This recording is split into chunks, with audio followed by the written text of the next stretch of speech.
नमस्कार फ्रेंड्स, जय जगन्नाथ। मो ओम आपण मानकु मो टीवी ओडिया चैनल को स्वागत जनाऊँगी। आशा करछि आपण माने भलरे थिबे।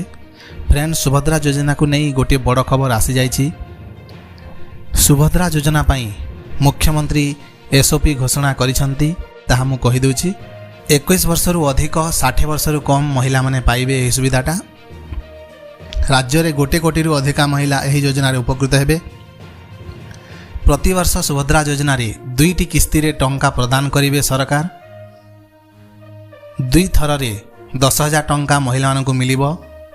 गोटे किस्ती रे 5,000 लेखाएं 2 थर 10,000 टंका मिलिबो। 5 वर्ष रे 50,000 टंका मिलिबो। प्रतिवर्ष राखी पूर्णिमा और महिला दिवस रे समस्तंकु मिलिबो टंका। आ गोटे बड़ खबर, निज पासबुक रे आधार लिंक कर दियंतु। एही सुभद्रा योजना डीबीटी माध्यम रे ही मिलिबो। आउ आपण कोठी अप्लाई करि पारिबे।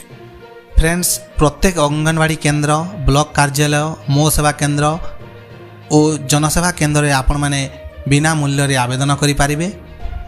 आउ वीडियोटी केमती लागिला, भल लागिला जदि चैनल को सब्सक्राइब कर दियंतु। वीडियो को लाइक, शेयर और कमेंट निश्चय करंतु। आउ एमिति इन्फॉर्मेटिव वीडियो जानिबा पई आपण माने हम चैनल को सब्सक्राइब कर दियंतु। आउ मेसेज रे लिखंतु। आउ किछि नुआ इन्फॉर्मेशन आमे निश्चय जणैबू।